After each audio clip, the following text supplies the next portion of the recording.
الحمد لله نحمده ونستعينه ونستغفره ونؤمن به ونتوكل عليه ونعوذ بالله من شرور أنفسنا ومن سيئات أعمالنا من يهده الله فلا مضل له ومن يضلله فلا هادي له ونشهد أن لا إله إلا الله وحده لا شريك له ونشهد أن سيدنا ونبينا ومولانا محمدا عبده ورسوله صلى الله تعالى على خير خلقه محمد وآله وأصحابه أجمعين أما بعد فأعوذ بالله من الشيطان الرجيم بسم الله الرحمن الرحيم واذكروا إذ أنتم قليل مستضعفون في الأرض تخافون أن يتخطفكم الناس فآواكم وأيدكم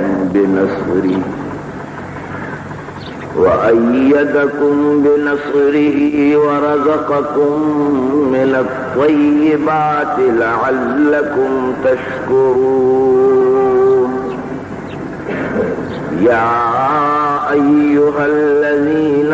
آمنوا لا تخونوا الله والرسول وتخونوا أماناتكم وأنتم تعلمون واعلموا أنما أموالكم وأولادكم فتنة وأن الله عنده أجر عظيم صدق اللہ بزرگان محترم اور برادران عزیز، آج جس نئے مہینے میں ہم اور آپ موجود ہیں، اس مہینے کا نام آپ کو معلوم ہے، اسلامی جنتری میں محرم الحرام کے ساتھ اس کو تعبیر کیا جاتا ہے، اور اس مہینے سے ہمارا سال، ہماری جنتری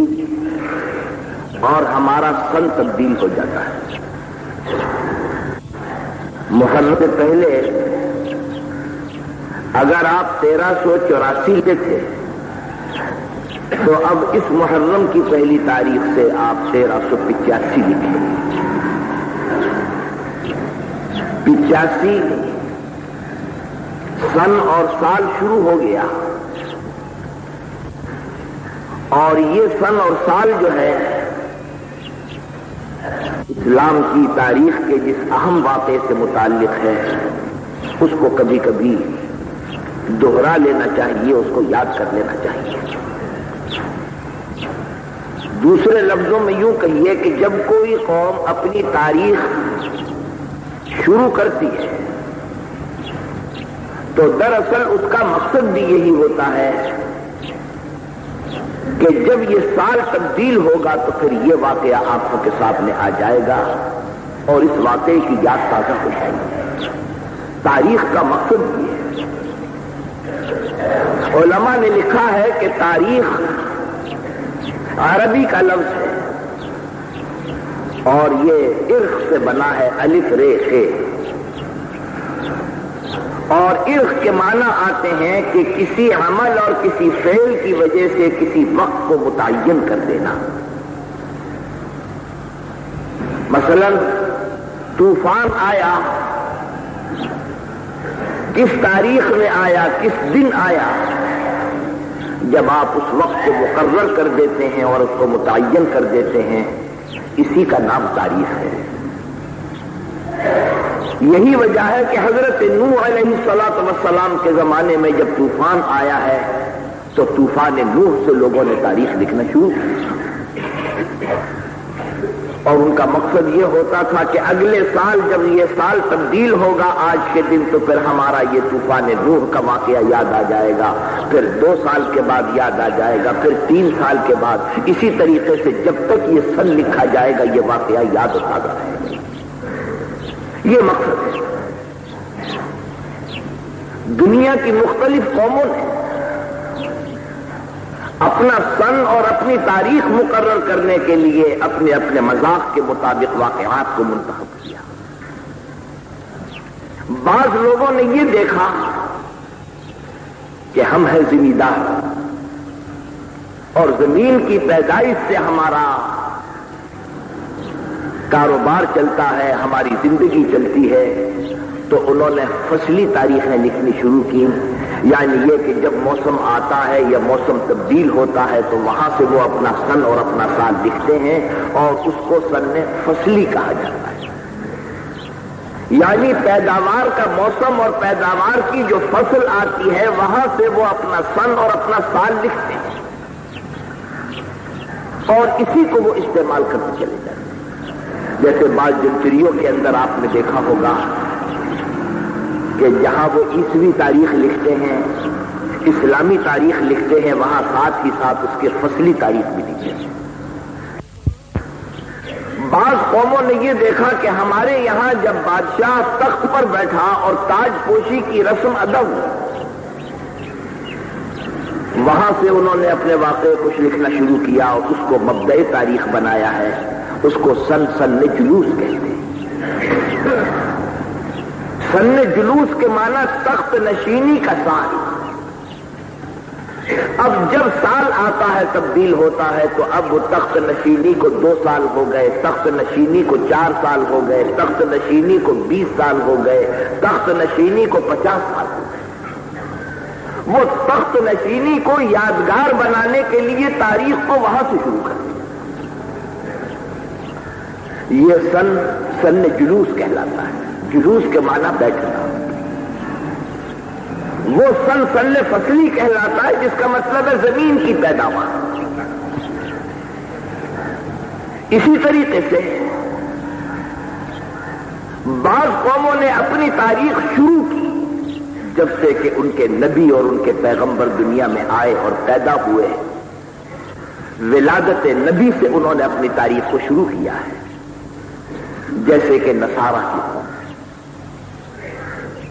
بعض دوستوں نے مجھ سے یہ بھی کہا کہ یہ جو نصرانی تاریخ لکھتے ہیں جس کو عیسوی تاریخ کہتے ہیں، یہ حضرت عیسیٰ کی وفات سے متعلق ہے، لیکن میرا یہ خیال ہے کہ شاید یہ بات صحیح نہیں ہے، اس لیے کہ حضرت عمر فاروق رضی اللہ تعالیٰ عنہ نے ایک صحابی کو جو جواب دیا ہے اس سے پتہ چلتا ہے کہ یہ تاریخ ولادت لکھتے ہیں، تاریخ وفات نہیں لکھتے۔ واقعہ یہ پیش آیا کہ حضرت عمر فاروق رضی اللہ تعالی عنہ کے زمانے میں ایک تحریر آئی صاحب جس پر شعبان کا مہینہ لکھا ہوا ہے، سن نہیں لکھا ہوا، اور شاید یہ وجہ ہوگی کہ ابھی تک مسلمانوں نے اجتماعی طور پر یہ طے نہیں کیا کہ ہم کو کون سا سن لکھنا چاہیے۔ بعض لوگ اپنی کتابوں میں اور اپنی تحریروں کے اندر سن لکھتے تھے عام الفیل، یعنی جب وہ ہاتھیوں کا لشکر آیا ہے خانہ کعبہ کو گرانے اور منہدم کرنے کے لیے، اور حضور اکرم صلی اللہ علیہ وسلم کی پیدائش میں صرف 2.25 مہینے ابھی باقی، اس سن کو کہا جاتا ہے عام الفیل، یعنی ہاتھیوں کا لشکر جس سال مکے میں داخل ہوا ہے خانہ کعبہ کو گرانے کے لیے وہ سال۔ تو عام الفیل کا 2 سال، عام الفیل کا 3 سال، عام الفیل کا 4 سال۔ حضور اکرم صلی اللہ علیہ وسلم عام الفیل کے پہلے سال میں پیدا ہوئے ہیں، جبکہ اس سن کو گزرے ہوئے صرف 2.25 مہینے ہوئے، اور آگے چل کر لکھتے رہے عام الفیل 3 4 5 6 7. بعض لوگوں نے یہاں سے شروع کر دیا کہ جب حضور اکرم صلی اللہ علیہ وسلم دنیا میں تشریف لائے آپ کی ولادت پاک سے، تو سن نبوی کہتے تھے اس کو. سن نبوی کا مطلب یہ ہے کہ آپ کو تشریف لائے ہوئے، ہاں آپ کی نبوت کا یہ پہلا سال ہے، پیدائش نہیں بلکہ جب سے اللہ نے آپ کو نبی اور رسول بنایا.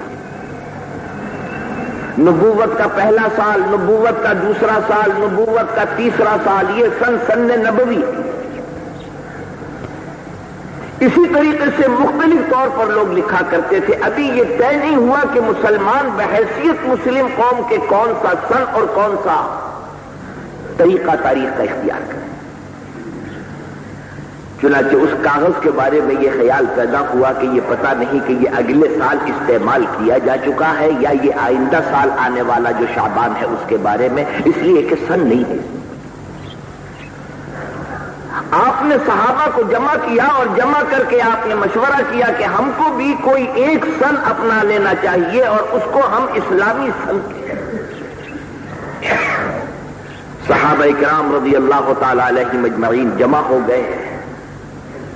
ایک صاحب نے یہ مشورہ دیا کہ حضور اکرم صلی اللہ علیہ وسلم کی پیدائش اور آپ کی ولادت سے اس کو شروع کیا جائے.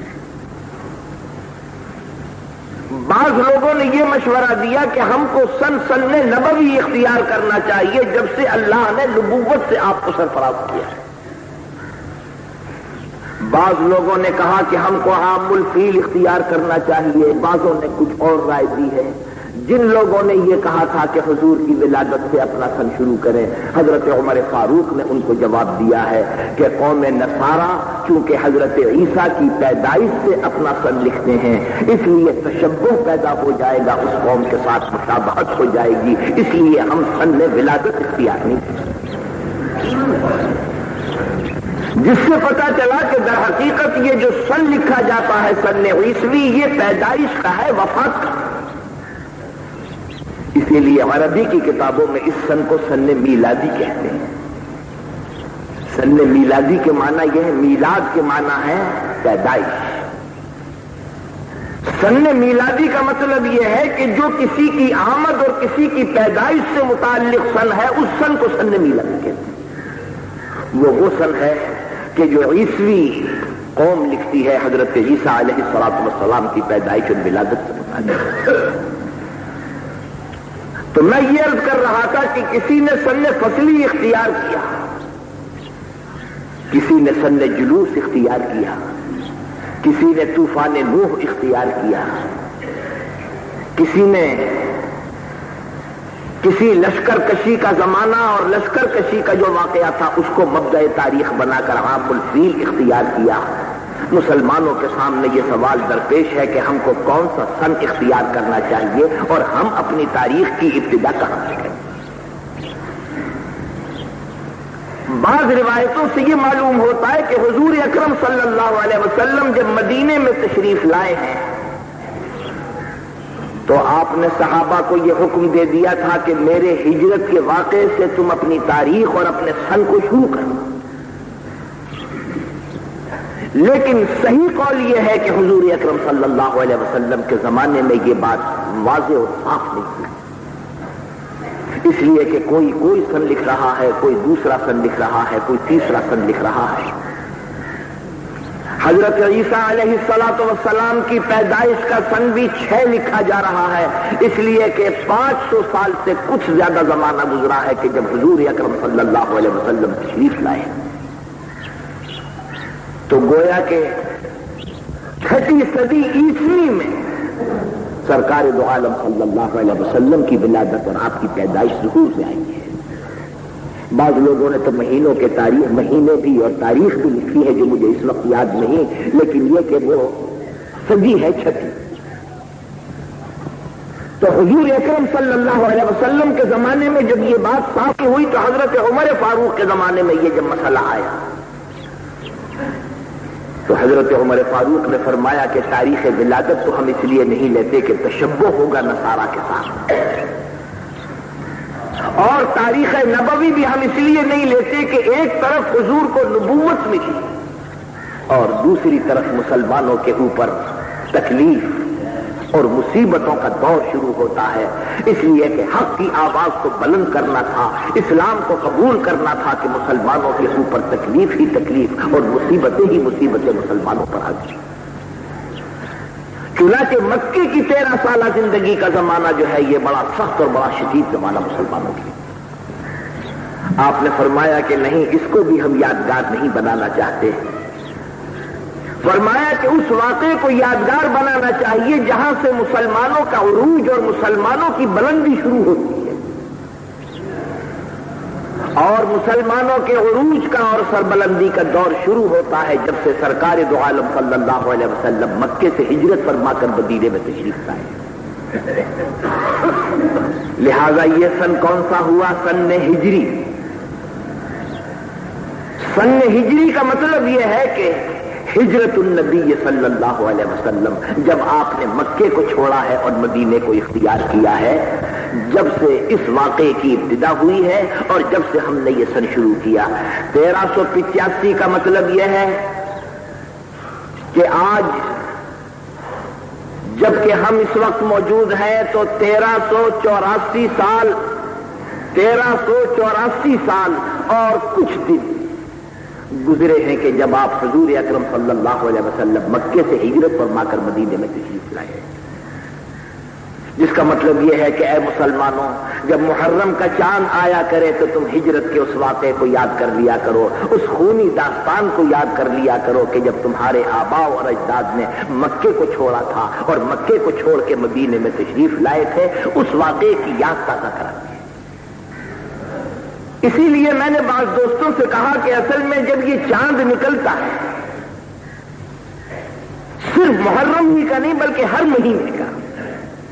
عید کا چاند بھی جب نکلتا ہے تو بہت سے لوگ عید کے چاند سے بھی کچھ باتیں کر لیتے ہیں، بشرطے کہ باتیں کرنے کے لیے اس کے دل میں قوت موجود ہو، زندگی کے آثار اس کے دل میں موجود ہوں۔ ایک عاشق عید کا چاند دیکھتا ہے اور چاند دیکھ کے یہ کہتا ہے کہ یہ جو چاند نکل رہا ہے، یہ چاند میرا مذاق اڑا رہا ہے کہ کیا تو مجھے عید کے چاند کو دیکھ رہا ہے، تیرا محبوب تو تیرے پاس ہے نہیں، یہ میری جدائی کا مذاق اڑا رہا ہے۔ کہتا ہے کہ ہلال عید ہماری ہنسی اڑاتا ہے، ہلال عید ہماری ہنسی اڑاتا ہے، پیام عیش و مسرت ہمیں سناتا ہے۔ عید کا چاند کوئی مذاق نہیں اڑاتا، لیکن دیکھنے والا یہ کہتا ہے کہ اس چاند کو دیکھ کے مجھے یہ سب کچھ یاد آ رہا ہے، ہائے میرا محبوب میرے پاس نہیں، میں اپنے محبوب سے جدا ہوں، اور یہ خوشی کا پیغام لے کے آیا ہے، اور خوشی کا پیغام ایسی حالت میں لانا میرا مذاق ہوا۔ اسی طریقے سے جب محرم کا چاند نکلتا ہے تو یہ چاند مسلمانوں سے خطاب کر کر کے کہتا ہے کہ تم مجھے دیکھو اور ہجرت النبی کا واقعہ یاد کرو، اس لیے کہ آج سے تمہارا سن تبدیل ہو رہا ہے، آج سے تمہارا سال تبدیل ہو رہا ہے، تمہاری جنتری تبدیل ہو رہی ہے۔ اور وجہ یہ ہے کہ یہ جو ہجرت کا واقعہ ہے، یہ صرف یہی نہیں کہ چاند کے ذریعے سے اس کو یاد رکھا جائے، قرآن کریم نے کہا کہ اے مسلمانوں بھلانا نہیں اس واقعے کو۔ مکے سے حضور اکرم صلی اللہ علیہ وسلم مدینے میں تشریف لائے، اور آپ کو معلوم ہے کیسی کیسی تکلیفیں مکے میں اٹھائی۔ جب مکے کے اندر زندگی دشوار ہو گئی تو حضور اکرم صلی اللہ علیہ وسلم نے صحابہ کو اجازت دے دی کہ آپ ترک وطن کر کے چلے جائیں۔ کس جگہ جائیں؟ بعض حدیثوں میں یہ آتا ہے کہ 3 مقامات دکھلائے گئے ہیں سرکار دو عالم صلی اللہ علیہ وسلم کو مدینہ منورہ، نام نہیں بلکہ حدیث میں یہ آتا ہے کہ ایک ایسا مقام دکھلایا گیا کہ جہاں کھجوروں ہی کھجوروں کے درخت ہیں، دوسرا علاقہ غالباً بحرین کا علاقہ ہے، اور تیسرا ایک اور علاقہ ہے۔ 3 مقامات دکھلائے گئے ہیں حضور اکرم صلی اللہ علیہ وسلم کو، جس سے آپ نے یہ اندازہ لگا لیا اللہ کی طرف سے جو یہ 3 مقامات ہجرت کے لیے دکھائے جا رہے ہیں، جس کا مطلب یہ ہے کہ ہجرت لازمی ہوگی۔ اور غالباً ایسا معلوم ہوتا ہے کہ ہجرت کرنا یعنی ترک وطن کر کے چلا جانا یہ نبیوں کی اور پیغمبروں کی سنت ہے جو سبھی کو پیش آتی ہے۔ وجہ اس کی یہ ہے کہ نبی اور پیغمبر ایک ایسی ہستی اور ایک ایسی ذات کا نام ہے کہ جو کبھی باطل کے ساتھ مصالحت نہیں کرتی، ہمیشہ حق کی آواز کو بلند کرتے ہیں، اور حق کی آواز کو بلند کرنے کے نتیجے میں ان کو اپنے عزیزوں کو چھوڑنا پڑتا ہے، ان کو اپنے وطن کو بھی چھوڑنا پڑتا ہے، اور جہاں ان کی آواز قبول کرنے کے امکانات ہوتے ہیں وہاں ان کو جانا پڑتا ہے۔ اسی لیے حضور اکرم صلی اللہ علیہ وسلم کو 3 مقامات دکھلا دیے۔ آپ نے صحابہ سے کہا کہ آپ ترک وطن کر کے جانا۔ ادھر مدینہ منورہ کا یہ حال ہے، یہودیوں کی یہ بستی ہے، اور نبوت کا 11واں سال ہے کہ حضور اکرم صلی اللہ علیہ وسلم کے پاس کچھ یہودی آئے ہیں مدینہ منورہ سے، اسلام قبول کیا ہے، اور اسلام قبول کر کے مدینے میں گئے ہیں تو مدینے میں اسلام کی ابتدا ہو چکی تھی نبوت کی 11 سال۔ کچھ لوگ ایسے تھے کہ جو حضور کی شہرت تو سنتے تھے لیکن اب تک وہ مکے آ کر آپ سے ملاقات نہیں کی۔ انہی میں سے یہود کے ایک بڑے زبردست عالم ہیں جن کا نام ہے حضرت عبداللہ ابن سلام۔ احبار یہود میں یہ بڑے زبردست عالم۔ اور میں ایک بات آپ سے یہ بھی عرض کروں کہ جب حضور تشریف لائے ہیں تو اہل کتاب میں سے زبور کے ماننے والے تو موجود نہیں ہیں۔ زبور بھی آسمانی کتاب ہے، زبور کے ماننے والے صفحہ ہستی پر موجود نہیں۔ اہل کتاب میں سے صرف 2 رہ گئے، ایک توریت کو ماننے والے، دوسرے انجیل کو ماننے والے۔ توریت کو ماننے والے یہودی ہیں، انجیل کو ماننے والے نصارا ہیں، اور یہ دونوں کے دونوں آسمانی نبی اور پیغمبر پر بھی ایمان رکھتے ہیں، آسمانی کتاب پر بھی ایمان رکھتے ہیں۔ جب حضور اکرم صلی اللہ علیہ وسلم تشریف لائے ہیں، یہ دونوں جماعتیں یہود اور نصارا کی موجود ہیں، اور یہ دونوں کے دونوں اس لیے گمراہ ہیں کہ آنے والے نبی پر یہ دونوں کے دونوں ایمان نہیں لاتے ہیں، اس لیے یہ دونوں کافر ہیں، اہل کتاب ہونے کے باوجود کافر ہیں۔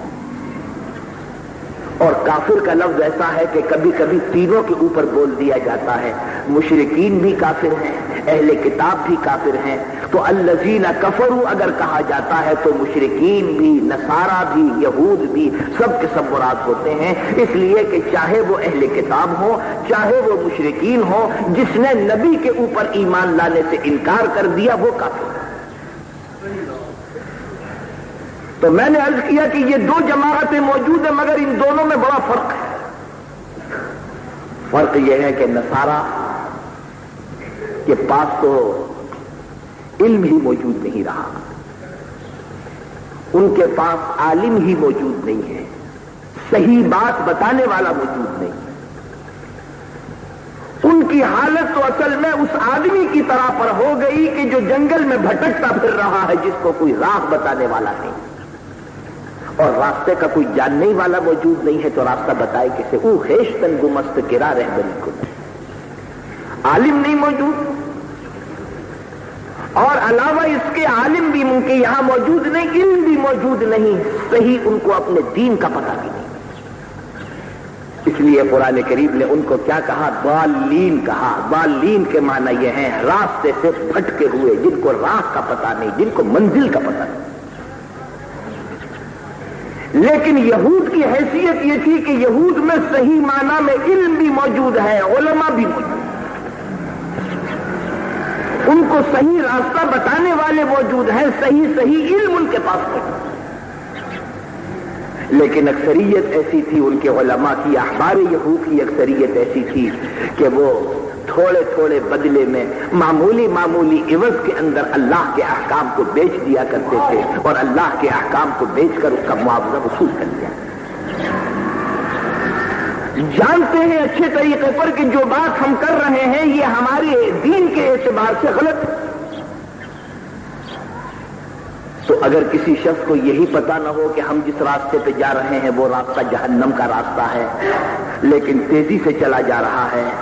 اللہ کے یہاں کسی درجے میں پھر بھی یہ معذور ہے. اس لیے معذور ہے کہ اصل میں اس کو منزل ہی کا پتہ نہیں، اس کو کوئی بتانے والی.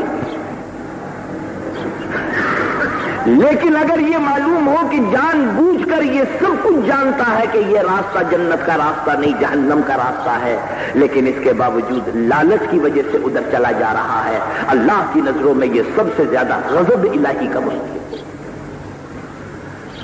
اسی لیے اللہ تعالیٰ نے یہود کے لیے کیا کہا؟ یہود کے لیے کہا کہ یہ وہ ہے جو خدا کے غضب کے مستحق ہیں، اور نصارہ کے لیے یہ کہا کہ یہ وہ ہے جو راستے سے بھٹکے ہیں. فرمایا کہ اہدنا الصراط المستقیم صراط الذین انعمت علیہم غیر المغضوب علیہم ولا الضالین. ہم ان لوگوں کے راستے سے تو ہم کو بچائے رکھ کہ جن پر تیرا غضب نازل ہوا ہے. اور وہ کون ہے؟ وہ یہود ہے. قرآن کریم میں بھی اللہ تعالیٰ نے ایک جگہ خبر دی ہے کہ یہ ہیں اصل میں جو غضب الہی کے مستحق ہو گئے. فرمایا کہ ذالک بانہم، قرآن کریم میں فرمایا کہ وضربت علیہم الذلۃ والمسکنۃ وباءوا بغضب من اللہ ذالک بانہم کانوا یکفرون بآیات اللہ ویقتلون النبیین بغیر الحق ذالک بما عصوا وکانوا یعتدون. یہ گناہ کرتے کرتے حد سے تجاوز کرنے لگے، نبیوں کو قتل کرنے لگے، اللہ کی آیتوں کا انکار کرنے لگے، اور اس کی وجہ سے یہ خدا کے غضب کے مستحق ہو گئے. اور اللہ نے غضب ان کے اوپر یہ نازل کیا کہ بے وقاری مسلط کر دیا. میں یہ بات عرض کر رہا تھا کہ یہود کے پاس علم بھی موجود ہے، عالم بھی موجود ہے، لیکن وہ دین فروش ہیں، ضمیر فروش ہیں. اسلام میں ایسے ایسے زمانے اور ایسے ایسے دور آئے ہیں کہ لوگوں نے جان بوجھ کر دید و دانستہ دین اسلام کو بیچنے کی کوشش کی ہے، لیکن اللہ کے حق کو بندے بھی ایسے موجود تھے، اور وہ ہمیشہ ہمیشہ قیامت تک موجود رہیں گے. اور جو لوگ یہ بگاڑنے کی کوشش کرتے بھی ہیں بیچ میں، ان کو یہ معلوم ہونا چاہیے کہ اصل میں اگر اول تو ہمارے بگاڑے کچھ بگڑتا نہیں ہے، ہم ہی خود بگڑ جاتے ہیں، دین نہیں بگڑتا اللہ کا. حضرت مولانا تھانوی رحمۃ اللہ علیہ ایک مرتبہ تشریف لے گئے اور غالباً انجمن حمایت اسلام لاہور کے جلسے میں تشریف لے گئے. مولانا نے لکھا کہ جب میں لاہور میں پہنچا تو میرے پاس تعلیم یافتہ حضرات، کچھ بیرسٹر کچھ وکیل آئے، اور آ کر انہوں نے کہا کہ مولانا صاحب آپ کب تک لکیر کے فقیر بنے رہیں گے؟ دیکھیے ہماری ہمسایہ قوم ہندو قوم سود کے ذریعے سے ترقی کر کے کہیں سے کہیں پہنچ گئی ہے، تو آپ کب تک سود کو حرام قرار دیں گے؟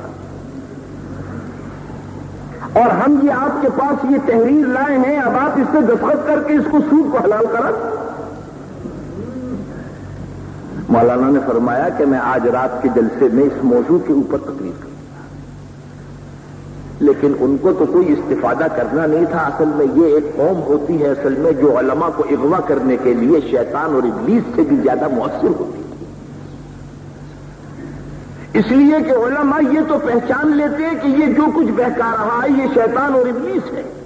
لیکن بعض اوقات ایک مہذب انسان کی شکل میں کوئی اغوا کرنے کے لیے آتا ہے، تو میں سمجھتا ہوں کہ جو ابلیس سے دھوکہ نہیں کھاتے وہ کبھی ان انسانوں سے دھوکہ کھائے. وہ آئے اور انہوں نے آ کے ایک ایسا نقشہ کھینچا کہ مسلمان صاحب غربت میں مبتلا ہو گئے، ہماری ہمسایہ قوم ترقی کر گئی، کہیں سے کہیں چلی گئی،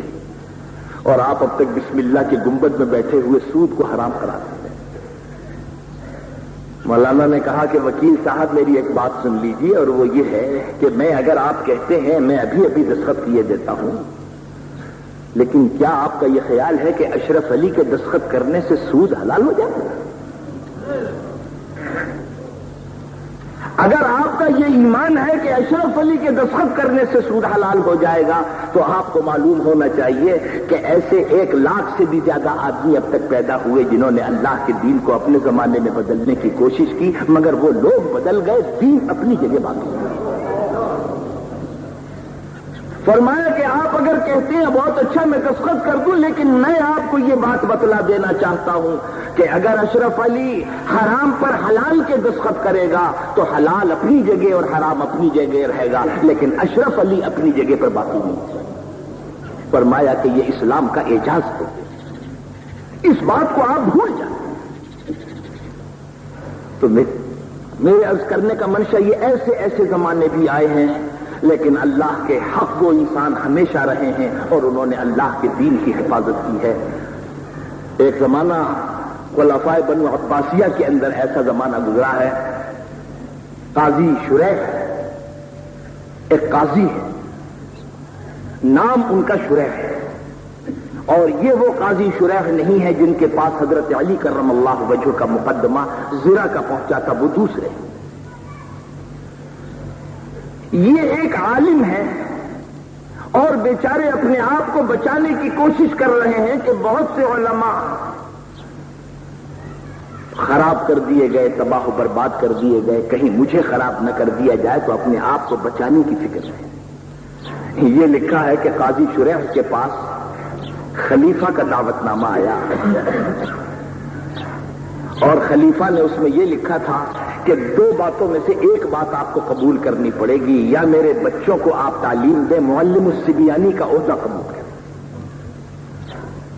اور اگر یہ قبول کرنے کے لیے تیار نہیں تو کم سے کم میرے یہاں کی ایک سرکاری دعوت قبول کریں۔ سرکاری دعوت میں نے کہا گھر کی دعوت نہیں، اس لیے کہ سرکاری دعوت میں اس کے انتظامات ہوتے تھے کہ اتنا اعلیٰ اور ایسے بہترین طریقے پہ کھلایا جائے کہ ایک دفعے کھانے کے بعد پھر یہاں سے چلے ہی نہیں، پھر آئے دوبارہ واپس۔ یا سرکاری دعوت قبول کر لیجیے اور یا معلم الصبیانی کا عہدہ قبول کر لیجیے۔ قاضی شریح نے یہ محسوس کیا، یہ مولانا مناظر احسن صاحب گیلانی نے امام ابو حنیفہ کی سیاسی زندگی جو کتاب لکھی ہے اس میں یہ واقعہ، انہوں نے جواب دیا کہ معلم الصبیانی کا عہدہ قبول کرنا، روز روز گھر پہ جانا خلیفہ کے، یہ تو بڑا مشکل ہو جائے گا، چلو یہ مصیبت کی بات ہے، آخر بیت الخلا بھی تو جاتے ہی ہیں، چلو ایک مرتبہ تو ایک مرتبہ کھانا کھا کے دعوت قبول کر لو ان کی اور کھانا کھا کے چل جائے۔ چنانچہ انہوں نے لکھ دیا کہ مجھے ایک وقت کی وہ سرکاری دعوت منظور ہے، معلم الصبیانی کا عہدہ منظور نہیں۔ چنانچہ دعوت کے انتظامات ہوئے، بڑے اعلیٰ پیمانے کے اوپر انتظامات ہوئے۔ یہ لکھا ہے کہ جس وقت یہ دعوت کھا کر نکلے تو خلیفہ نے دریافت کیا ہے داروغہ مطبخ سے، جو مطبخ کا انچارج ہے، اس سے پوچھا کہو کھانا کیسا پکایا؟ تو اس نے یہ چپکے سے کان میں بات کہی ہے، آپ بے فکر رہیے، کھانا ایسا پکایا بچ کے جا نہیں سکتا۔ تو یہ لکھا ہے کہ وہ جس نے ایک وقت کی دعوت قبول کی تھی، دعوت بھی قبول کرنی پڑی اور آگے چل کر پتہ نہیں اس دعوت کے اندر کیا ملا دیا تھا کہ پھر معلم الصبیانی کا عہدہ بھی قبول کر۔ اب معلم الصبیانی کا عہدہ بھی قبول کر لیا۔ ایک مرتبہ خلیفہ نے ان کو ایک پرچہ لکھ کے دیا ہے، جس کو کہیے ہنڈی کہیے، چیک کہیے۔ اس زمانے میں یہ طریقے نہیں تھے کہ ایک بینک ہے، نیشنل بینک کی ایک بلڈنگ ہے، وہاں جا رہے ہیں آپ چیک لے کے کہ صاحب یہ سرکاری چیک ہے اسے دے دیجیے۔ اس زمانے میں طریقے یہ تھے کہ علاقے تقسیم ہو جاتے تھے اور بعض اوقات کوئی بڑا دولت مند ان میں سے یہودی بھی ہوتے تھے، کسی یہودی کو کسی علاقے کا ٹھیکیدار بنا دیا کہ کب یہاں سے وصولیابی بھی تم کرو اور حساب بھی تم کرو، اور ہم کبھی کبھی تمہیں پرچہ لکھ کے بھیج دیا کریں گے اور تم یہاں پر اخراجات کے لیے بھیج دیا کرنا۔ تو یہ قاضی شریح جو ہے یہ ایک پرچہ لے کے پہنچے ہیں جس میں یہ لکھا ہے کہ 8,000 یا 10,000 درہم کے بارے میں لکھا ہے کہ قاضی شریح کو 10,000 درہم ہماری طرف سے ہمارے حساب میں دے دیے جائیں۔ قاضی شریح کہتے ہیں میں وہ پرچہ لے کے، وہ چیک لے کے میں گیا تو پتا چلا کہ یہ آدمی جس کے نام پرچہ لکھا یہ یہودی۔ جب اس نے پرچہ پڑھا تو پرچہ پڑھنے کے بعد وہ میری شکل کو دیکھے اور پرچے کو دیکھے اور دیکھ کے کہنے لگا حل بیٹا خزن،